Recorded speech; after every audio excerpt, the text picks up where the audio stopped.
signal testing app to test. Okay, so this will stream it.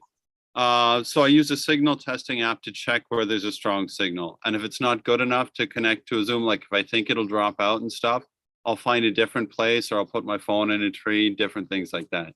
Okay. Signal testing app to test. Okay. Oh, and we were already live on YouTube when I was explaining that. So hi to everyone on YouTube checking out my weekly video blog. As you'll see, I'm with a special set of guests today. So last week there was my friend Mark. Before that there was Paul.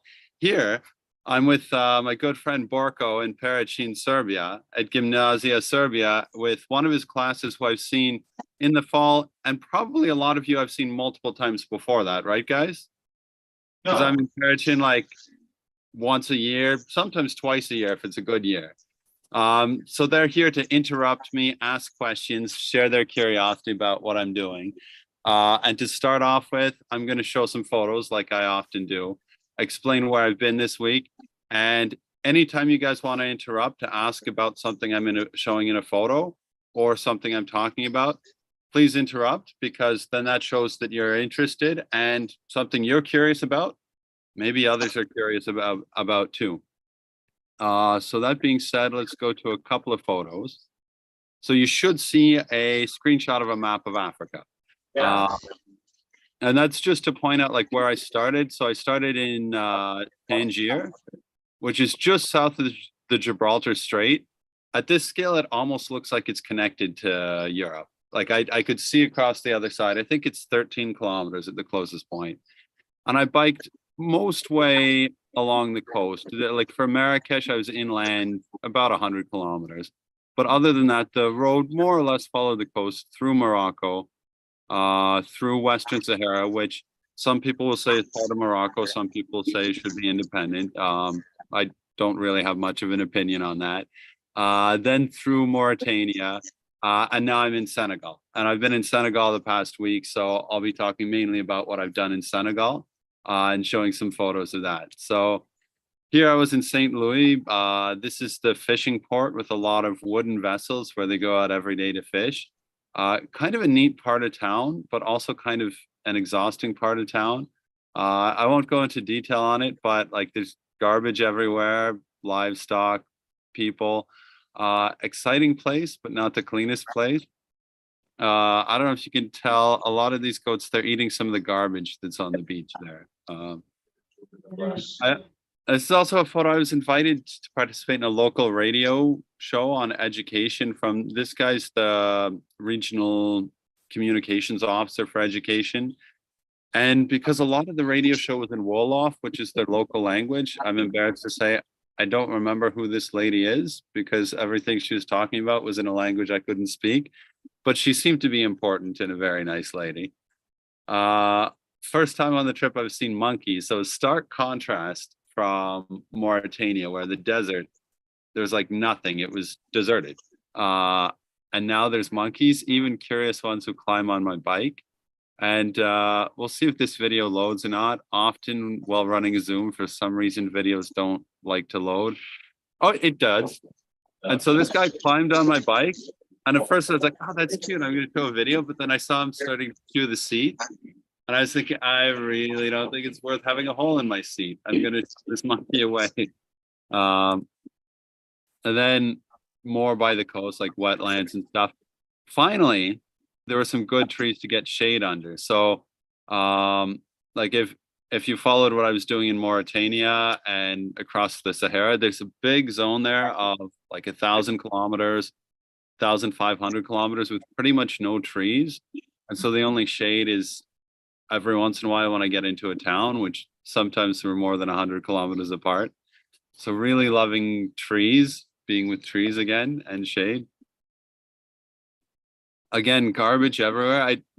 This is right in front of a school in Leona where I was. And I was just confused, like garbage by the side of the road. I see that everywhere here. Then there's like this opening to a field and it's just like a river of garbage spewing out. And I couldn't figure out like why there was this opening, why there was so much garbage there specifically. I don't know. One of the nice places I've camped along the way.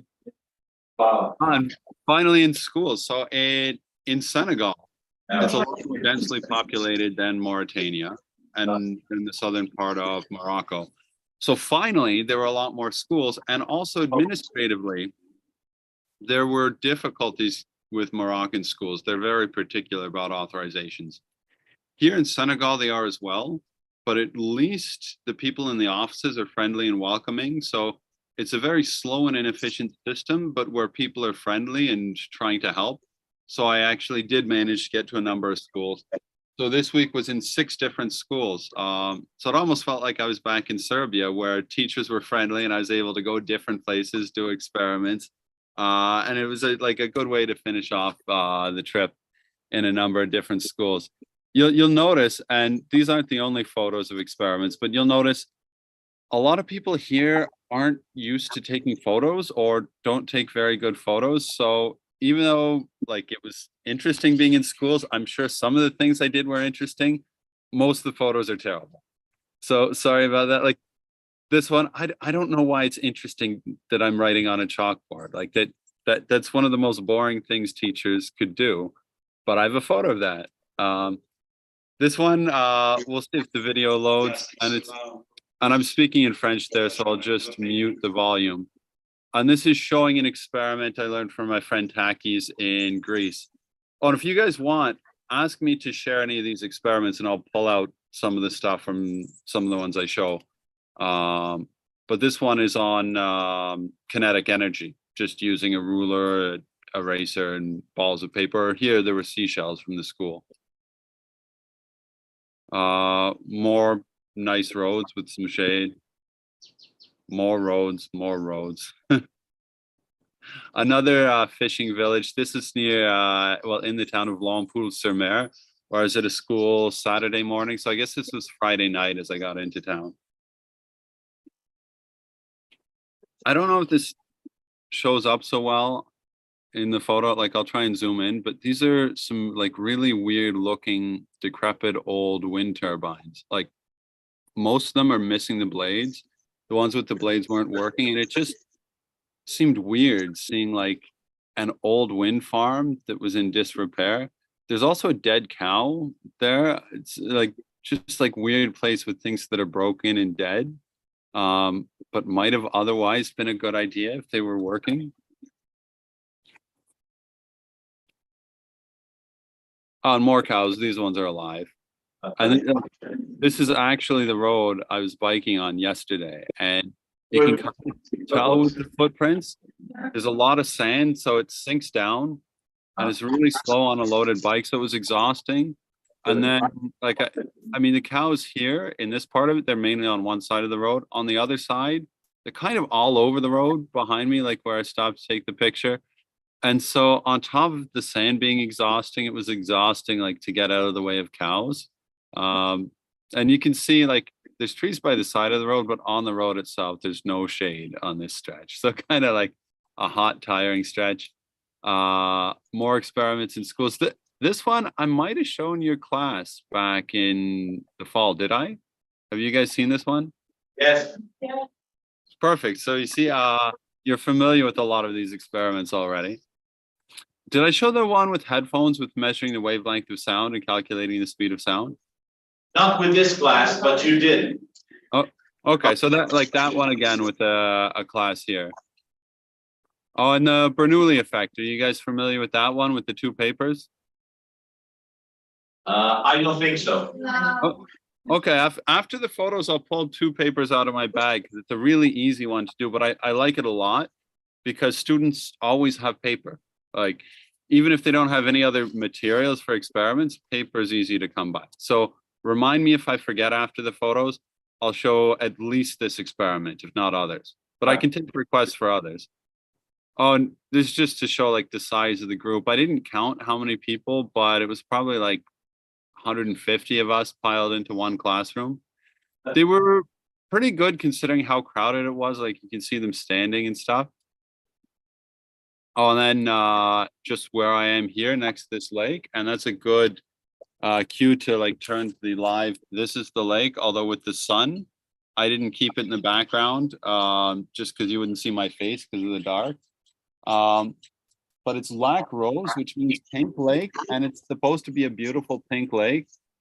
But from any angle I've seen it, the water's like browny green and it smells bad.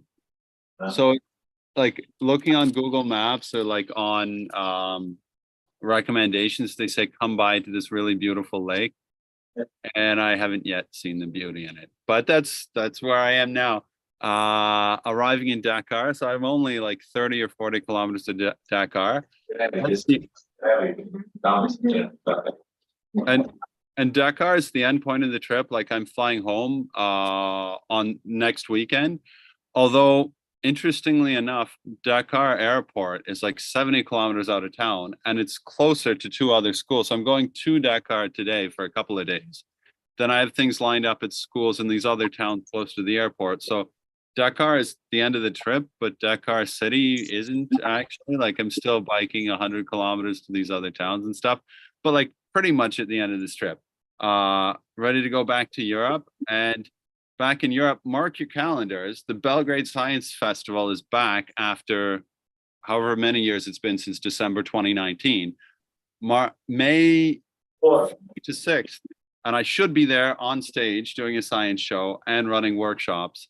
So go to Belgrade May 4th to 6th. But also I'm going to try and go to Perichin again after that. I'll be coordinating with Borko, but I think it'll be actually a week after that because there's the Sofia Science Festival and meetings before that. But hopefully I'll be back in Perichin as well. But in the very least, Belgrade in May, which I'm very much looking forward to. So on that note, that's what I've been up to the past week. Hopefully you guys have some questions you want to ask me, either about the week or the trip in general, or about experiments. And I know you guys had a lot of questions before we started, so hopefully you still have a lot. Yeah. Questions, guys? Yeah. What's the kind of animal? Other kinds of animals that you've seen there, besides and cows. So you can probably hear the birds in the background here. So there's birds, and I've seen a lot of different kinds of birds, although I don't know the names of all the kinds of birds, but lots of different kinds. The most interesting kind I didn't get a picture of, but it was on the Senegal River between Mauritania and Senegal. And it looked kind of like a wild chicken, like something about chicken size or partridge, like slightly bigger than a chicken, but it was bright blue. And they had a name in the local language for it, which I forgot almost immediately. But it, like that was a nice bird. Also, there were a lot of camels earlier in the trip, like in the desert. That's one of the only animals you see. And interestingly, like once you've seen a lot of camels, you'll often smell them before you see them because they stink really badly. Like they live in the desert, they've lived their whole life usually never bathing. So imagine like an animal, how bad it can smell if it occasionally jumps in water, bathes or anything like that. Then imagine like a lifetime with no water. And so camels smell absolutely awful. But so a lot of camels, some wild dogs further north, which are a hassle because they chase you down. There's a lot of goats in Senegal. And the main hassle with that is they make a lot of noise, like even throughout the night. So usually where I end up staying, there's someone who's got goats nearby. And they're just going like, bleh, bleh, all night long, all day. So like it's annoying the noise of goats. Although surprisingly, like I haven't seen anyone eat any goats yet. They do eat goats, but like it's much more common to eat chicken, fish. Chickens make a lot of noise too. They're like well, roosters. So there's a lot of noisy livestock. So like a lot of animals, although like no like giraffes, lions, things like that. Tigers and stuff. No, okay. Yeah. No Bear Grylls situation. No, and like nothing that's appeared dangerous yet. Although there have been a lot of like dead snakes on the road, like that have been run over, that kind of reminded me or like showed that there are pretty big snakes here. So I guess I need to be careful of snakes because some of them like look like they would be pretty bad when they were alive. But luckily I haven't crossed any snakes yet. Okay, Dunya. How would you describe people there? How would you describe the people there? Ah, that's a good question. And there's a positive and a negative way to describe people. So overall, let's start with people are generally really friendly here, and very welcoming, very happy to help out, and like generally good natured and smiling. But on the other hand, especially kids, but sometimes adults, will very often ask for money, ask for gifts, things like that. And especially when I'm biking somewhere, it's about the same speed that kids can try and run up, stop me on the bike, shout, demand money, things like that. So it gets exhausting biking through any villages or towns, because anywhere I'm going through, there will be endless shouting, "Hey, white guy," like in the local language, but they're like, white guy, stop, give me money." And like it gets exhausting. And even like going into a store, I'll try and avoid going into a store if it's like in the middle of a town, because there'll be too many kids gathered around my bike when I get out, and like it'll be hard to leave, and they'll all be asking for stuff. So like people are very nice and friendly, but it can also be exhausting at times. Okay, Gavin, yes.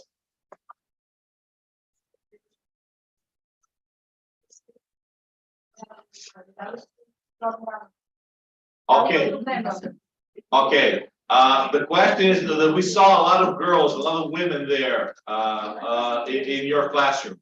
So are there any differences between the sexes? What's the story about that over there? Oh, traditionally there are very big differences between the sexes. However, in schools, there's a big push for equality, and there's even initiatives to promote girls in science, or in science and technology. Like there's a big tendency in Europe as well, because pretty much around the world, it's been identified as a problem that women are underrepresented in scientific fields. And so one thing they were telling me about at a school here, they had, I forget the name for it. They were using Miss, like kind of like a Miss America pageant, or like that kind of thing. And it was like the Miss Science of Senegal. And so they have the like a science contest where it starts locally, and then the people who win locally go to the next level, eventually to the national level, where there's 28 girls. I think they're 13 to 15 competing in a science competition across the country. So like there's initiatives for girl students, and in schools I've been to, in terms of like the number of students, there seems to be equal numbers of boys and girls. Like there's not a larger number of one or the other that would not go to school. In terms of people you see outside, there are more men than women outside. Women would more often be in the home or not go out. It's a predominantly Muslim country, although it's like a non-religious country, and it is mixed. So it's not like Mauritania further north, which is an Islamic country. And so there, it was relatively uncommon to see women on their own on the street. I don't think it's forbidden these days, but like culturally, they wouldn't go out much, whereas the men would go out and be doing things. But that didn't seem to be present or like a big part of the school system. This like the school system, and when they're kids and when they're at school, it seemed to be promoting equality. That being said, I didn't see many classes which were being taught by other teachers. I was mainly sharing experiments as a guest. So I don't know how interactions typically are in class, whether they're weighted more to boys or girls. But like there certainly seems to be fairly equal at schools. Okay, yes. So don't they do you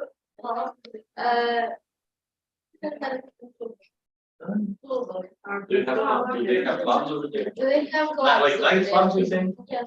Do they have like night clubs over there? Ah, so that the short answer is no, not really. However, I heard that there are like they also generally don't have bars. Like this goes back to the country being predominantly Muslim, so not many people would consume alcohol. Different than Mauritania, which is completely Islamic. They can sell alcohol here. They can like, but most stores wouldn't. If you're in a big city, if there's a big grocery store, they might sell beer and wine and things like that. But certainly small shops and any small towns and stuff, I don't think there's like I haven't looked very hard, but I don't think there's anywhere you could buy that, and I don't think there's any bars. But to further complicate things, we're about a week into the month of Ramadan, which is the holy month for Islam. And so they fast during the day, but also alcohol would be even more controlled. So someone was telling me that one of the things they do is they shut down bars and nightclubs during Ramadan. I mean, if someone's strictly Muslim, they wouldn't be going to a bar even outside of Ramadan. But even the non-Muslims, they're discouraged from doing non-Muslim things during Ramadan, I guess. So in theory, there are a couple of nightclubs and bars in the whole country, but I haven't found any of them. Like the closest was a restaurant that was a bar I went to in St. Louis, which is the second biggest city in Senegal. And I went into it mainly to look for something to eat because there weren't many restaurants anyways. But I was immediately like called over by a group of drunk guys who just wouldn't leave me alone. So I didn't stay there to eat. Like it wasn't what I would picture as like a nice bar or a pleasant place to spend time. So there are some things that might fit the description of bar or nightclub, but there aren't many, and they're certainly not very nice. Okay, questions?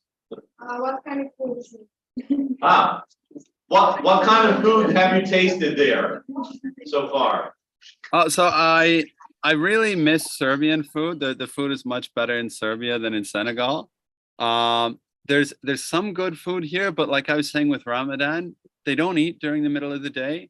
So it's very hard to find food if I haven't bought it before sunrise.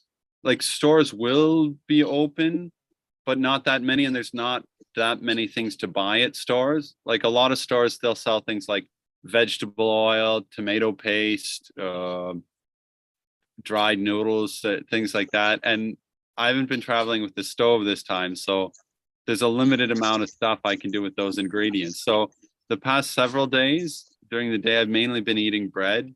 I finally found peanut butter. It's common here, but they use it in cooking and they have different terms for it than they use in France, even though they speak French here. And so it was really difficult to find and ask for. So that was a big relief that I could at least have peanut butter and bread, which is very boring, but at least I found food. Like there were some days where I didn't really find much to eat and it was kind of depressing. In the evening, it's easier because then people are cooking food on the street and stuff because the fasting is over.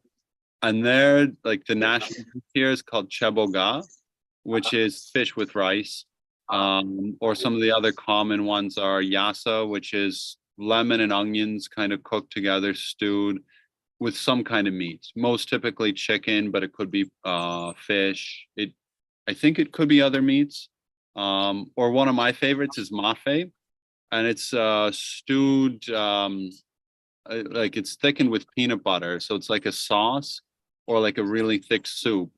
And you'd have it with rice, and there would often be a meat with it. And again, like it could vary what the meat is. Probably the most common is chicken. I didn't bother asking the other day what kind of meat it had. And most of the pieces were like there was a piece of tripe, there's a piece of like something else that was kind of weird. But yeah, I mean that the food's okay here when you can get food, but it's been difficult to find food, especially like through the middle of the day. One more question, yeah. Are prices there higher or lower? Oh, what about the prices over there? So I was expecting everything to be really cheap because it's quite a poor country, and some things are. So on average, the price is lower. However, for a lot of things that are marketed towards tourists or Europeans, then the prices are similar to what you'd find in Europe. Like one example is food. Like if I look for a restaurant, then if I go somewhere local, it'll often be like one lady who's got 2 pots of food and she's serving from the pots, whatever she made that day. And there it would be quite cheap. Like the day before yesterday, I had dinner and she gave me the choice. I could have a portion for 500 francs or 1,000 francs, which is about, well, in euros, like 80 cents or 100 or like €1.60. Or like I guess in dinars, like close to 100 dinars and close to 200 dinars. So like to get a meal, that's very cheap.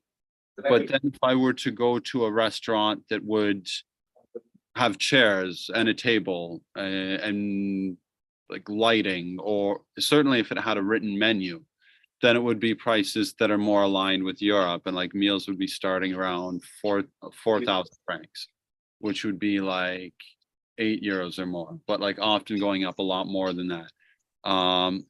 So it really depends. And if when you don't speak the local language, and when people see that you're white and you don't look like them, it can be hard to find the places where locals eat.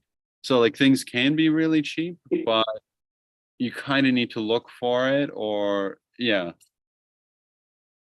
Okay, yes, Do you only sleep in a?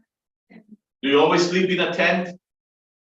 No, I often sleep in various places, like in guest houses, hostels, hotels, invited by teachers to stay, kind of whatever is available.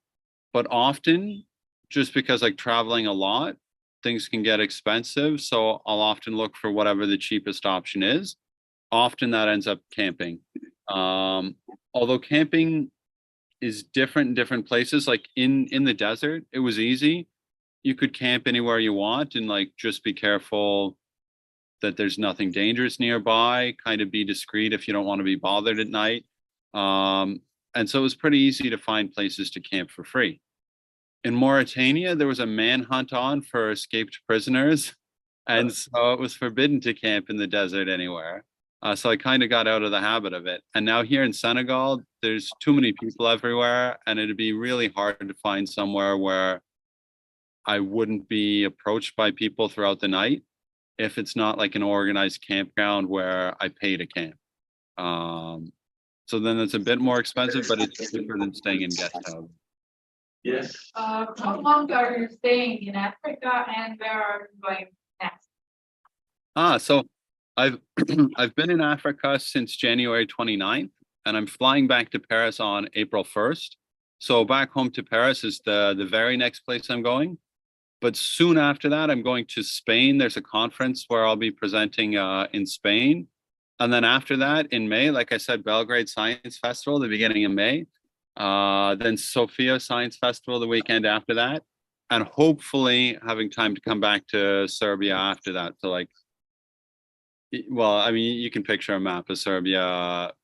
Pericin is like halfway between Belgrade and Sofia, probably close to Belgrade. Niš might be halfway, but like hopefully finding time to come back. So that like those are the next couple destinations. Yes, Is your passport full? is your passport full? Good question. I actually have 2 passports because I was born in Canada, and I'm still Canadian. But after almost 15 years in France, 2 years ago, I became French. And so I have a French passport that's fairly new and fairly empty. And because the Canadian one expires earlier, often when I'd need visas or things that would take a lot of pages, I'd use that one. So that one's only got a couple of spare pages left, but the French one is pretty much new. And that's the one I took on this trip. I figured I'd take one rather than 2 in case anything happens to it. So yes and no. I have one passport that's almost full and one that's almost empty.